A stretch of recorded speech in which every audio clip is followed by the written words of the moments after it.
कसे येशील माये ऐक कथा. शास्त्र सांगताय अपयश 3 शब्द, यश 2 शब्द. दुसऱ्याला यश द्यावं लागतं तर आपल्याला अपयश येत नसतं. अपयश येत तर आपल्याला यश येत. भागवतामध्ये कथा आहे यशोदा. काय नाव आहे भगवान आईचं? काय नाव आहे? यशोदा. यशम ददाती इति यशोदा. संस्कृत भाषामध्ये त्याला म्हटलंय यशम ददाती इति यशोदा.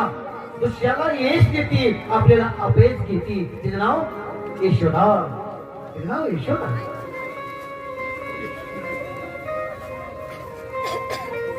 आपण यश आपण मागतो आणि अपयश दुसऱ्याचा ठेवतो का? दुसऱ्याला कधी यश येऊ नये, आपल्याला यश यावं असं बुद्धी असावी.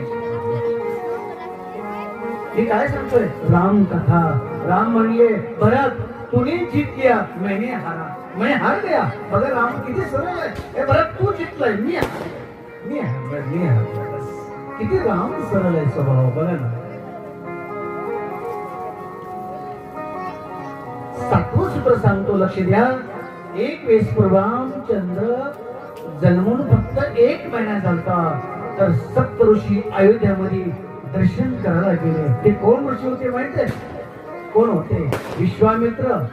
विश्वामित्र, वशिष्ठ, देवर्षी नारद, जांजले, कृतू, देवर्षी नारद, कश्यप, हे सप्त ऋषी महान तपस्वी ऋषी दर्शन करण्याकरता अयोध्येमध्ये गेले. माझ्या मायो लक्ष.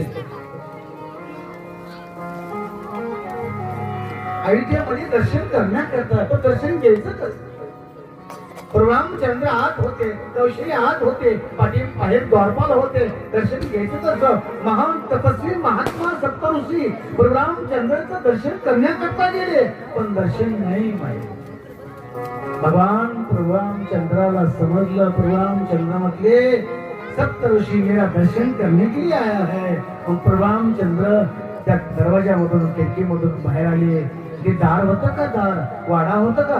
त्या वाड्याच्या भिंतीला असा हात करत करत करत रामचंद्र खेळत होते. लक्ष द्या माझ्या. रामचंद्र खेळत होते आणि सप्त ऋषींनी बघितलं रामचंद्र खेळत असताना त्या भिंतीला स्पर्श करत असताना रामचंद्र जाणून बुजून आतमध्ये गेले वाड्यात. सप्त ऋषीने भिक्षा मागितली. मा हे कौशल्या भिक्षा दे मा. कौशल्या बाहेर आली. सप्त ऋषी दारामध्ये 7 ऋषी दारामध्ये रामचंद्राचं दर्शन करण्याकरता आलते. ते भिक्षा न्यायला आलते का? भिक्षा न्यायला नाही, दर्शन करायला आलते रामचंद्राचं. जगाचा